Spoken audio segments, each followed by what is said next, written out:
Dear student, Gayatri school के YouTube channel में आपका स्वागत है।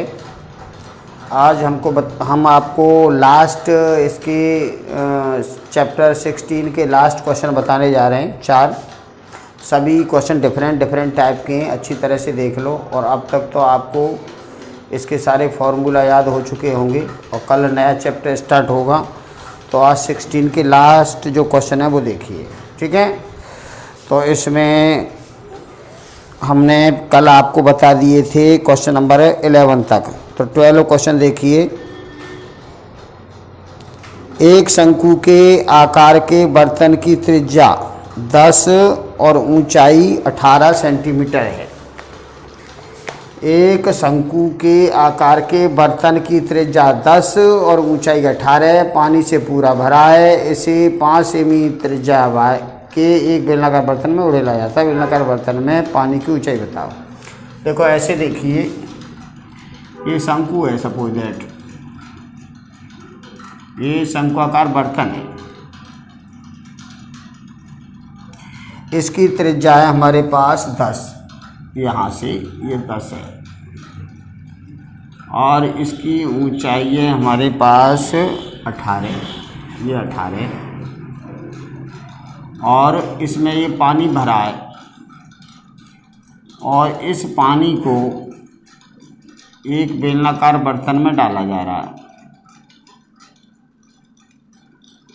इस बेलनाकार बर्तन में इस पानी को बूंद बूंद करके ऐसे डाला जा रहा है, ठीक है। तो ये कह रहा है ये बेलनाकार बर्तन की जो त्रिज्या है वो 5 सेंटीमीटर है यहाँ से। तो ये कह रहा है पानी की ऊंचाई कितनी हो जाएगी।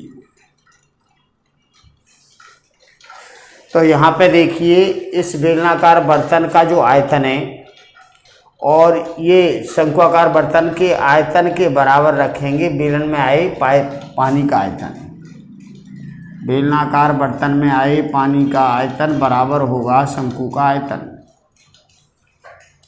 तो यहाँ पहले लिख लो, शंकु का हमें दे रखा है R, ये 10 सेंटीमीटर है।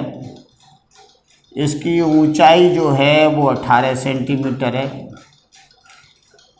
बेलन में हमारे पास इसकी R दे रखी है। चलो बेलन की R आप कैपिटल मान लो, ये 5 सेंटीमीटर है। और इसकी ऊंचाई पूछी है, इसको भी कैपिटल मान लो, ये पूछिए। तो यहाँ हमें ये पूछा है बेलन के पानी की ऊंचाई। तो यहाँ लिखेंगे बेलनाकार बर्तन में आए पानी का आयतन। बेलनाकार बर्तन में आए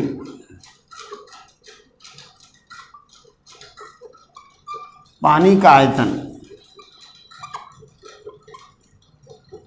बराबर होगा शंकु का आयतन।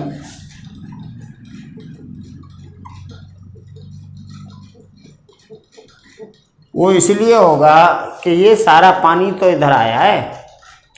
तो बेलनाकार बर्तन में आए पानी का आयतन होगा पाई, और R और H इसकी कैपिटल है तो R² और H होगा। और शंकु का आयतन होता है 1/3 पाई, इसका स्मॉल r है और स्मॉल h होगा, ठीक है। अब हम पाई से यहाँ से पाई काट दो, अब इसमें मान लगा दो यहाँ से।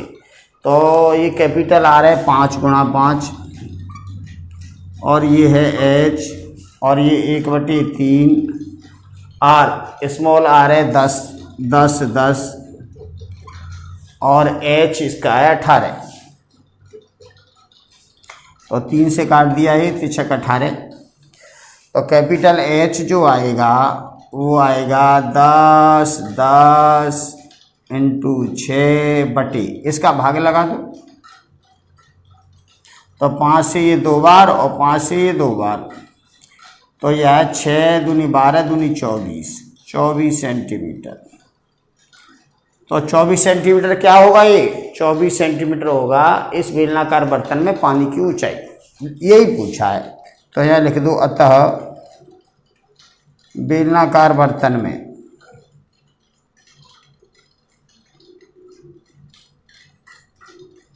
पानी की ऊंचाई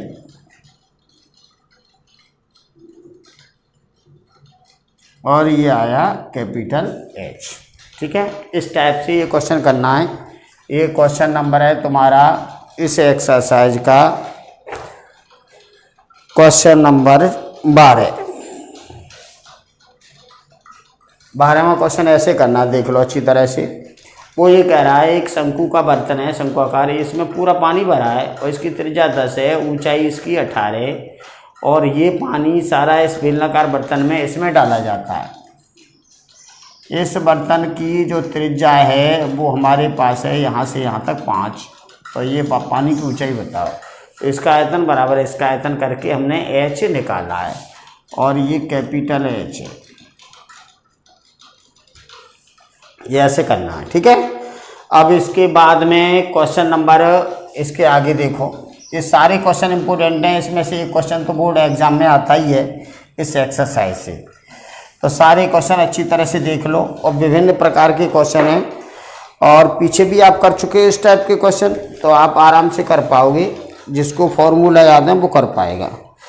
तो क्वेश्चन नंबर 13 ये कह रहा है यदि 11 और 3.5 और 2.5 सेंटीमीटर मोम के घनाभ से 2.8 सेंटीमीटर व्यास का एक मोमबत्ती बनाई जाती है, तो मोमबत्ती की लंबाई बताओ। ऐसे देख लो, ये घनाभ के आकार का मोम है, मोम घनाभाकार है। ये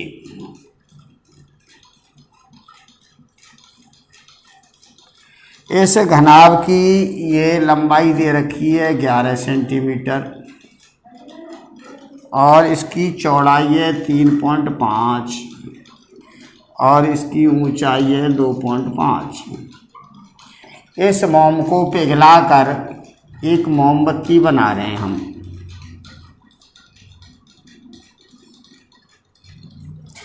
ये मोमबत्ती का व्यास है 2.8, तो ये कह रहा है इसकी ऊंचाई क्या होगी।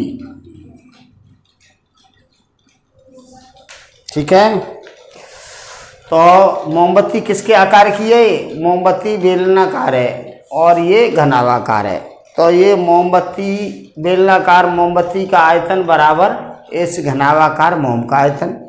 सही है, तो जो चीज़ हम निकालते हैं, हमें इसकी एच निकालनी है, तो इसको हम पहले लिखते हैं और इसको बाद में लिखते हैं, क्योंकि एच का ही मान निकालना है हमें। तो यहाँ लिखेंगे, पहले ये लिख लो घनाभ में हमारे पास क्या क्या है। तो घनाभ में हमारे पास एल है 11 सेंटीमीटर और चौड़ाई है 3.5 सेंटीमीटर और इसकी ऊंचाई है 2.5। ये तो घनाभ की लंबाई चौड़ाई ऊंचाई है। अब बेलनाकार मोमबत्ती, बेलन का हमारे पास आर दे रखा है, आर निकालें इसका, तो ये 2.8/2 यानी 1.4 सेंटीमीटर आएगी त्रिज्या इसकी। और इसकी एच हमें, अच्छा इसकी एच ये मानिए तो इसकी कैपिटल मान लो।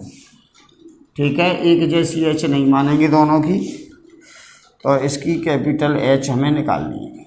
चाहिए ये, तो यहाँ लिखेंगे, वो लिखेंगे पहले क्योंकि उसकी एच निकालनी है। तो बेलनाकार मोमबत्ती का आयतन, बेलनाकार मोमबत्ती का आयतन बराबर है घनाभाकार मोम का आयतन।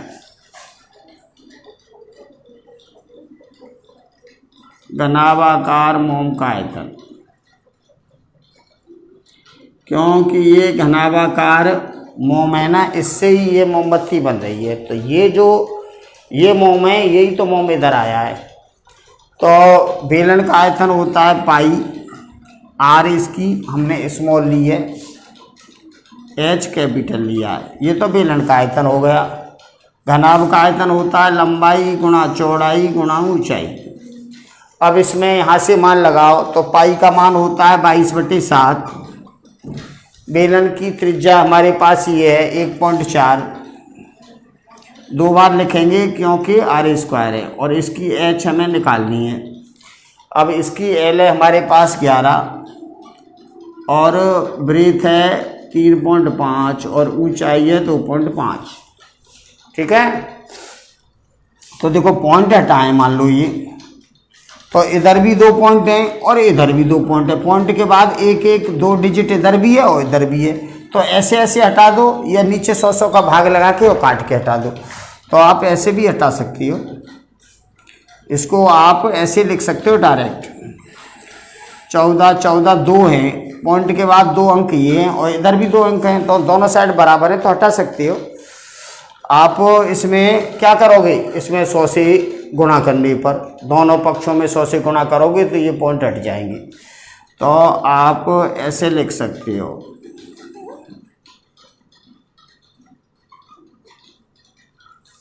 दोनों पक्षों में 100 से गुणा करने पर, लिखना चाहो लिख दो, दोनों पक्षों में 100 से गुणा, दोनों पक्षों में 100 से गुणा करेंगे तो ये पॉइंट के आगे 1 और 2, तो 2 जीरो से ख़त्म हो जाएगा, इधर भी ख़त्म हो जाएगा। तो ये है भाई, ये भी पॉइंट हटाओ। चलो 7 से इसको काट दिया हमने, अरे एच और है इधर, 7 से इसको 2 बार काट दिया तो इधर आया 22 2 14 इंटू एच बराबर 11 35 25। अब इससे भाग लगा दो इधर, तो h बराबर आएगा 11 35 25 बटे 22 2 और 14। ये क्या है, मोमबत्ती की ऊंचाई है, यहाँ लिख दो मोमबत्ती की ऊंचाई।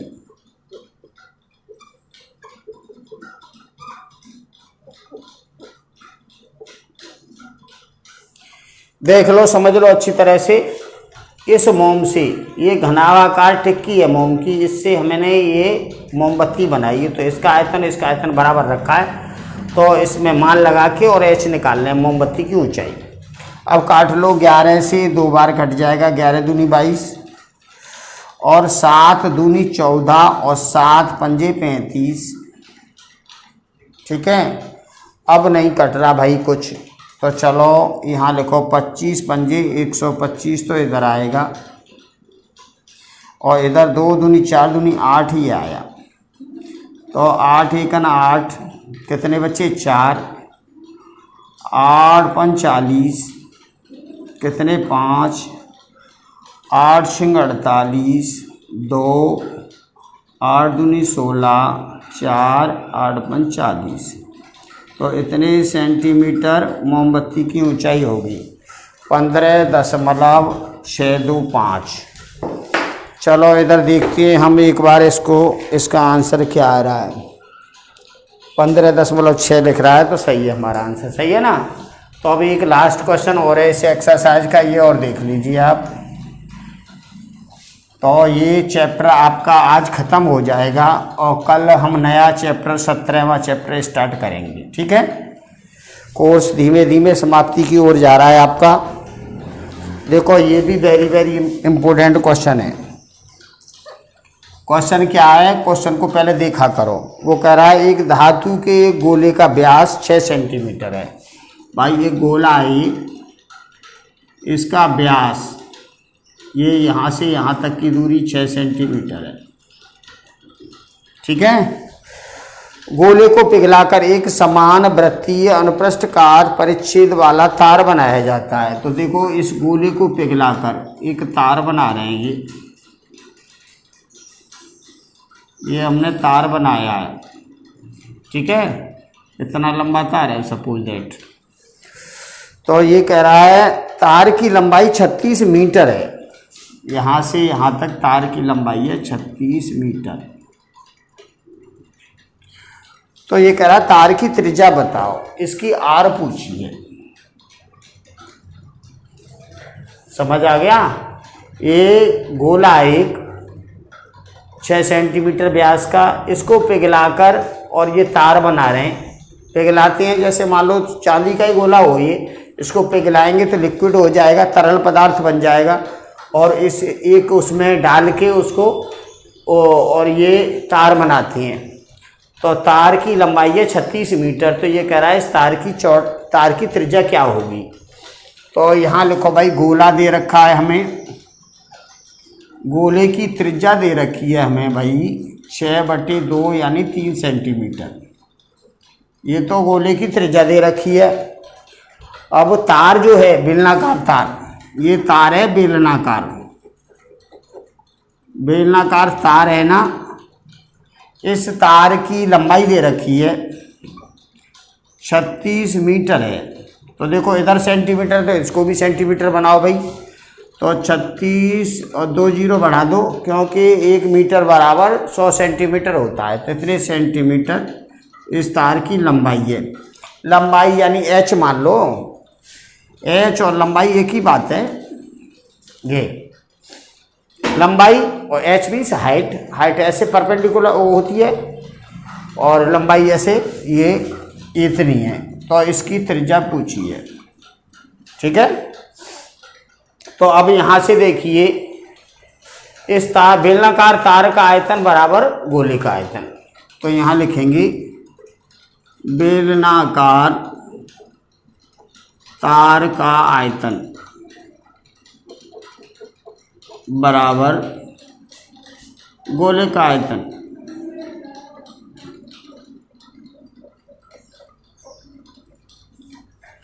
तो बेलन का आयतन क्या होता है, पाई r²h,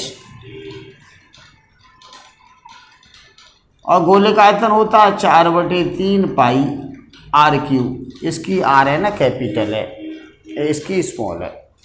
तो हमें इसकी r निकालनी है। तो मान लगाओ दोनों साइड में, देखो पाई से तो पाई कट जाएगा, दोनों साइड है, बीच में बराबर का निशान है। अब लगाते हैं मान, r निकालना है ये, तो r²। इसकी h कितनी है, 3600 सेंटीमीटर है। इकाई जब तक एक जैसी नहीं करेंगे, ये इकाई एक जैसी नहीं करेंगे मान नहीं लगा सकते।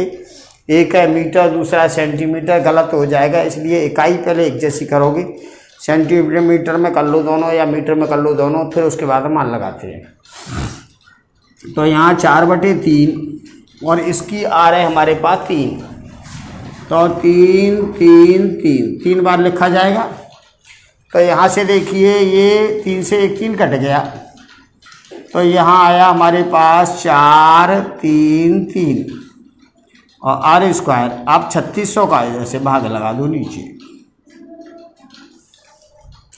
तो यहाँ देखिए ये r² है, तो इसके गुणनखंड करो भाई, 2 2 के जोड़े बनाने। तो 2 2 तो ये कर लेंगे 4 का, और इसका 3 3 है, और इसके भी जोड़े 6, 36 होता है 6 × 6 है ना।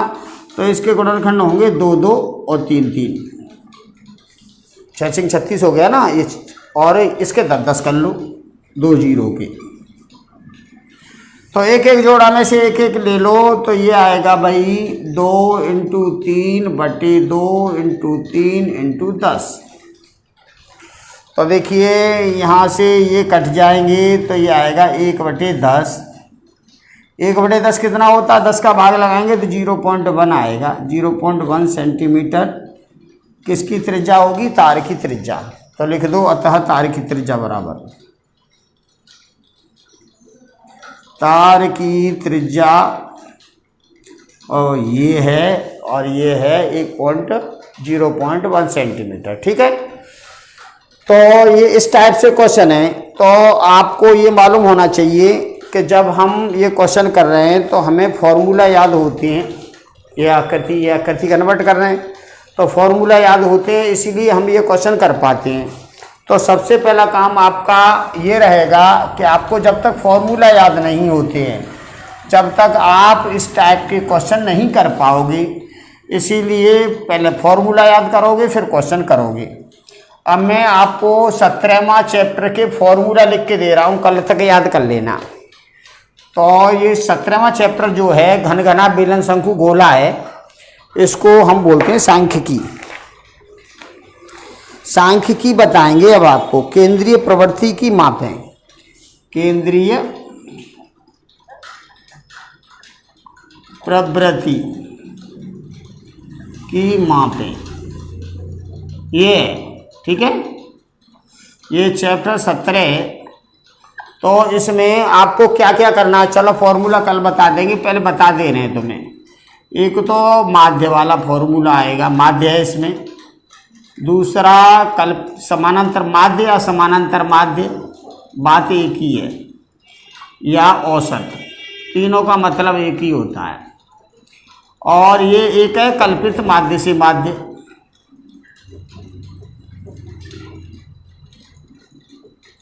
या पद विचलन से माध्य। एक दूसरी टाइप का ये है। और तीसरा है इसमें सूत्र है हमारा माध्यक, और एक बहुलक। ये आपको आने चाहिए, ये 4 टाइप के आएंगे। तो 6 नंबर का क्वेश्चन है ना, ये 6 मार्क्स का है,